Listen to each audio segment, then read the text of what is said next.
ஐயா வணக்கங்கய்யா. வணக்கம், வணக்கம். இந்த மிதுன ராசிக்கு தனித்துவமா இருக்கக்கூடிய ஒரு குணாதிசயங்கள்னு எத பாக்குறீங்க? மிதுன ராசி பத்தி நம்ம நெறைய எபிசோடு பேசியிருக்கோம். நட்சத்திர ரீதியாவும் பேசியிருக்கோம், ராசி ரீதியாவும் பேசியிருக்கோம், லக்ன ரீதியாவும் பேசியிருக்கோம்.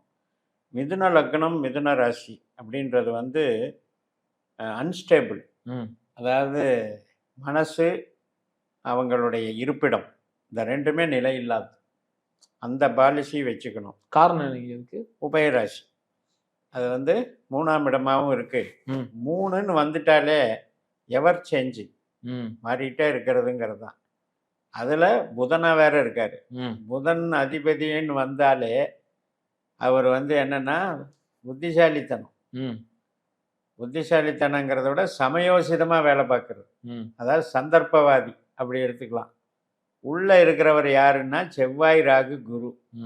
இந்த செவ்வாய் வந்து எவ்வளவுதான் வேகத்தை காட்டினாலும் இந்த புதனோட சேர்ந்து பண்ணும்போது சின்ன குழப்பம் உண்டாகும். இந்த ராகு புதனோட சேரும்போது என்னாகும்? அதிநுட்பம், அதாவது ரொம்ப மேஜிக்காக பண்ணுறது அப்படின்னு சொல்கிறோம் இல்லையா, நான் தான் மேதாவித்தனம், அதில் வந்து ரொம்ப ஃபாஸ்ட்டாக முன்னேறுறது. அது ராகு புதன் காம்பினேஷன். இன்னைக்கு இருக்கிற வைஃபைலேருந்து ஏஐ டெக்னாலஜிலேருந்து எல்லாம் ராகு புதன் தான். அதுக்கப்புறம் குரு புதனுங்கிறது என்ன பார்த்தீங்கன்னா வக்கீலும் ஜட்ஜு மாதிரி. அப்போ அதில் ஒரு முரண்பாடு. இப்போ இந்த முரண்பாடுகளே இருக்கிறதுனால உள்ளுக்குள்ள இவங்களுடைய ஸ்டெபிலிட்டி கெட்டு போயிடும். ஸ்டெபிலிட்டின்னு சொன்னால் ஒரே இடத்துல இருந்து சாதிக்கணும்னு இல்லை, ஒரே ஃபீல்டில் ஜெயிச்சு இது பண்ணணும்னு இல்லை, நான் தான் லீடு பண்ண போகிறேன்ற கெப்பாசிட்டியும் இல்லை. அப்போ இதை என்ன சொல்ல முடியும் நீங்கள்? அப்போ இந்த தன்மை இருக்கிறவர்கள், ஆனால் மனித குலத்துக்கு இவங்கள மாதிரி உதவி பண்ணுறவங்க யாரும் இல்லை. ஏன்னா வழிகாட்டுறவங்க. இப்போ கைடுங்கிற வார்த்தை இவங்களுக்கு பொருந்தும், தூதுவர் அப்படின்ற வார்த்தை பொருந்தும், கம்யூனிகேஷன். அப்படிப்பட்ட கம்யூனிகேஷனை இவங்க ஆதிக்கம் பெற்றிருக்கிறதுனால இவங்க இல்லாமல் உலகம் இயங்காது. அது அவ்வளோ பெரிய மகத்துவம். பட் இவங்க இதை புரிஞ்சுக்கிட்டு நான் இடம் மாறினா பரவாயில்ல, ஸ்டேட்டஸ் மாறினா பரவாயில்ல, நான் ஃபீல்டு மாறினா பரவாயில்லன்னு அட்ஜஸ்ட் ஆகிட்டாங்கன்னா இவங்க தான் வெற்றியாளர். எங்கே வேணால் சுற்றிட்டு போகிறது என்ன? இப்போது அவங்களுக்கு வந்து அவங்களுடைய காரியம் சக்ஸஸ் ஆகணும். அந்த மாதிரி அவங்க ஒரு முடிவு எடுத்துட்டாங்கன்னா பிரச்சனையே. சிறப்பு, ரொம்ப அருமையாக சொன்னீங்க. அதே மாதிரி மிதுனத்தை எப்படி பார்க்குறேன்னா, ஐயா, உறவு சார்ந்த விஷயத்தில் ஒரு விரிசல் எப்பவுமே இருக்குது. நம்ம யார் மேலே அன்பு வைக்கிறோமோ பாசம் வைக்கிறோமோ அவங்க வந்து ஏமாத்திடுறாங்க, ஒரு மன வருத்தத்தை கொடுத்துட்றாங்க. இன்னொரு சைடு மதிங்கம்ங்க. அதாவது இவங்களுக்கு ஒரு பக்கம் பார்த்தா உபயராசிங்கிறது ஸ்டெபிலிட்டி, அந்த அட்ராக்டிவ் பவர் கம்மி. அது எதுக்கு அப்படின்னா, இப்போ ஒருத்தர் ஸ்டெடியாக நிற்கிறவர் அதை நம்பலாம். ஒருத்தர் வந்து வேகமாகவே போய்கிட்டு இருப்பார், அவர் ஆளையே பிடிக்க முடியாது அப்படின்னாலும் அது ஒரு ரகம். இது என்ன ஆகும்னா, சில காலம் வருவேன், சில காலம் போயிடுவேன், எப்போ வருவேன் எப்போ போவேன்னு எனக்கே தெரியாது, இந்த ரகம். இப்படி இருக்கும்போது உறவுகளில் என்ன மாதிரி ஃபீல் ஆகும் அப்படின்னா, அதிகமாக ஓவர் டாமினேஷன்.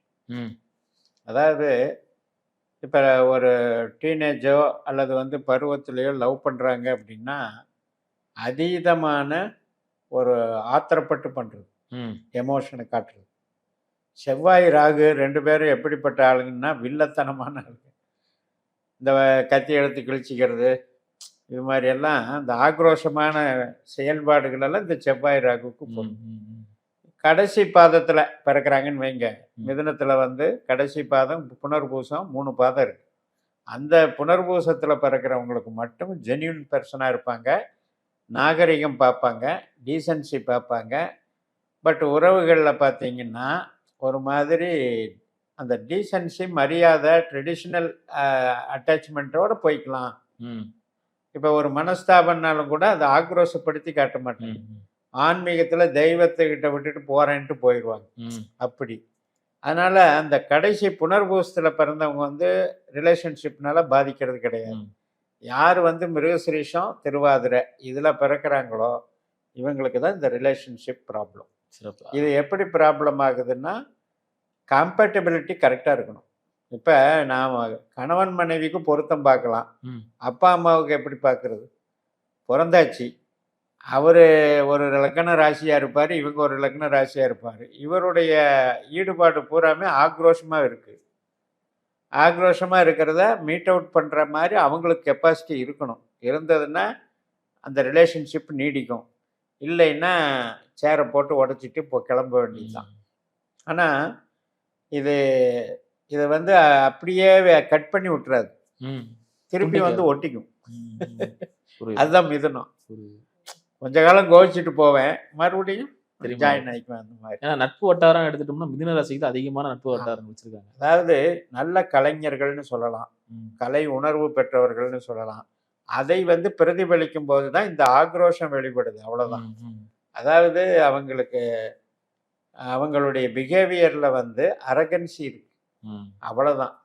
ஆனால் அங்கே இருக்கிற புதன் அவரை பார்த்துக்கிறாங்க. இந்த புதன் அதிபதி இருக்காரு, அவர் வந்து வெளியில் அசிங்கப்படாமல் பார்த்துக்கிறாங்க. நான் வந்து டெக்னிக்கலாக தான் பண்ணுவேன் எதையும் அப்படின்ட்டு கொண்டு போகிறேன்.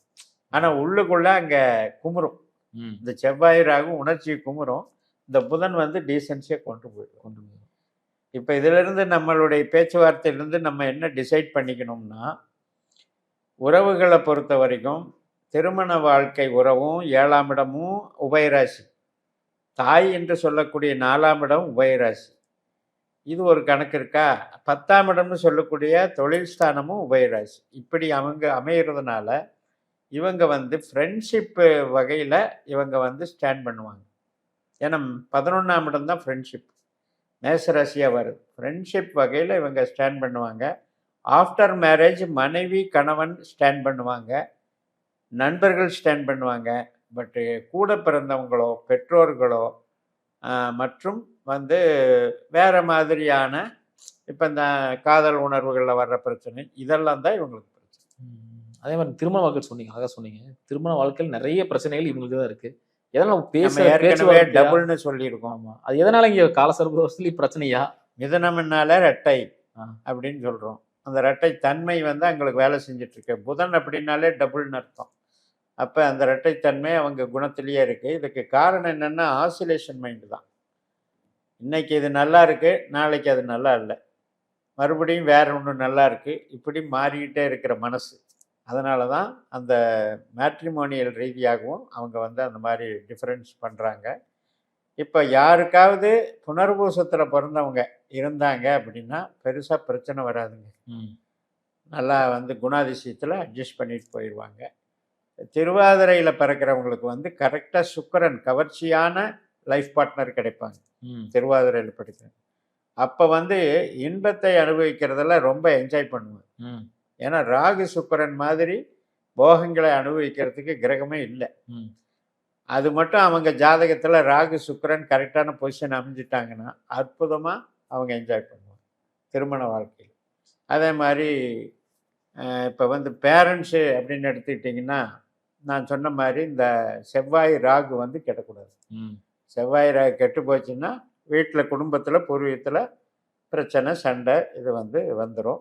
அது நல்லா இருந்ததுன்னா ரொம்ப பொசசிவாக இருப்பாங்க. யாராவது ஒரு இது நடந்து போச்சுன்னா என்னுடைய தகப்பன், என்னுடைய சொந்தம், என்னுடைய இதுக்கு நான் தான் கேள்வி கேட்பேன், அப்படி உரிமையாக சண்டைக்கு வர்றாங்க இல்லையா, அந்த வேகம் இருக்கும். இது சிறப்பு. இவங்களுக்கு எப்பேற்பட்ட வேலை தொழில் அமைங்க?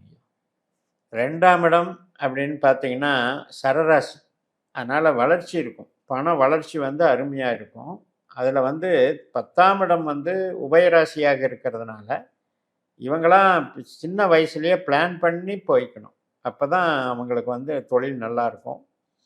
சனி புதன் அப்படின்னு கணக்கு எடுக்கணும். இந்த சனி புதன் அதிபதி ரீதியாக பார்த்திங்கன்னா குரு சந்திரன் இதெல்லாம் என்ன சொல்லுதுன்னா கிட்டத்தட்ட அக்கௌண்ட்ஸு சம்மந்தப்பட்டது, அதே மாதிரி ஸ்பேர் பார்ட் சம்மந்தப்பட்டது, ஒரு கான்ட்ராக்டு, பில்டிங் கான்ட்ராக்டரு, ஒரு ப்ளம்பிங் கான்ட்ராக்டு, ஏதாவது மெஷினரி அசம்பிளிங், இது மாதிரி விஷயங்கள் தொழில் பலம் வந்து ரொம்ப நல்லாயிருக்கும். கடகராசி, விருச்சிக ராசி, மீனராசி, இந்த 3 தான் இவங்களுக்கு யோகத்தை கொடுக்குது. இந்த 3 ராசியும் நீர் ராசி, இவங்க வந்து காற்று ராசி. அப்போ இந்த நீர் ராசி அப்படின்றது வந்து 10ஆம் இடம் உபயராசியாக இருக்கிறதுனால சொந்த தொழிலை விட உத்தியோகத்தில் போகிறது ரொம்ப ரொம்ப சிறப்பு.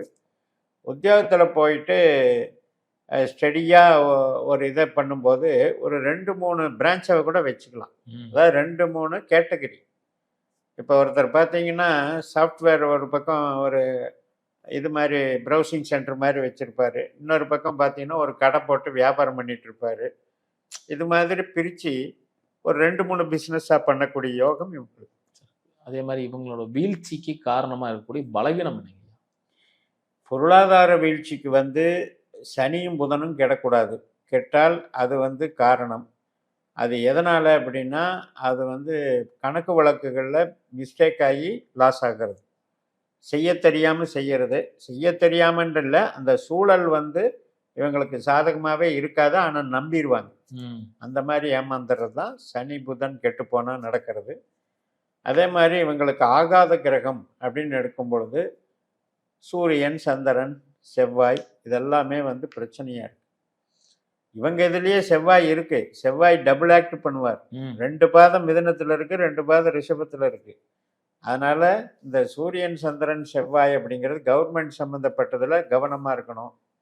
அதே மாதிரி சொந்தக்காரங்களோட கூட்டு சேர்றதுல கவனமாக இருக்கணும். கூட பிறந்தவங்ககிட்டயே கூட்டு சேர்றதுலையும் கவனமாக இருக்கும். இவ்வளவு ரிஸ்க் இருக்குது இவங்களுக்கு. அதனால் இதையெல்லாம் தவிர்த்துக்கிட்டு வெளிவட்டார உலகம், வெளிவட்டார நட்பு பழக்க வழக்கங்கள் ரீதியாக இவங்க தங்களை நடைமுறைப்படுத்திக்கிட்டாங்கன்னா லைஃப் நல்லா இருக்கும். இவங்களோட பலம் அப்படின்னு என்ன பண்ணுறீங்க? பலம் வந்து கம்யூனிகேஷன் தான். அற்புதமான ஸ்கில்லு. கலை திறமை பெற்றவர்கள். ஒரு வேலை செய்யணும்னா இவர் தாங்க அப்படின்னு பேர் எடுக்கிற ஆளாக தான் இருப்பாங்க. இந்த வேலைக்கு இவர் தாங்கன்னு சொல்கிற அளவுக்கு பேர் எடுக்கிறது தான் பலம். சிறப்பு. அதே மாதிரி இறை வழிபாடுனா இவங்க என்ன வழிபாடு பண்ணுவாங்க? பத்ரகாளி வழிபாடு ரொம்ப சிறப்பு. அதே மாதிரி தட்சிணாமூர்த்தி, திருச்செந்தூர் முருகன், குபேரன் இதெல்லாம் வந்து செல்வ வளங்களுக்காக வழிபடலாம். அது போக இதுக்கும் நல்லாயிருக்கும். அதாவது வந்து இவங்க ஒரு நுணுக்கமான கலைகளில் தேர்ச்சி பெறதுக்கு, படிப்புக்கு, இதுக்கெல்லாம் வளர்ச்சி பண்ணுறதுக்கு நல்லாயிருக்கும்.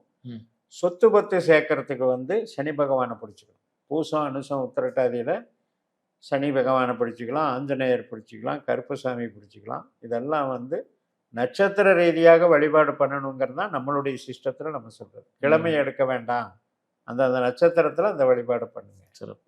இதே மாதிரி இந்த 45 நாள் கழிச்சு ஒரு திருப்பு வரப்போகுது, ஒரு பயிற்சி ஆக போகுது. அந்த பயிற்சியிலாச்சும் எப்படிங்க நல்லா இருக்குமா, பாசிட்டிவாக இருக்கா? ஆமாம், அது வந்து சனிக்கும் குருக்கும் ஒரு நல்ல அண்டர்ஸ்டாண்டிங் வரப்போகுது. அப்படி இப்போ வரும்போது தொழில் அதிபதியே குரு தான்.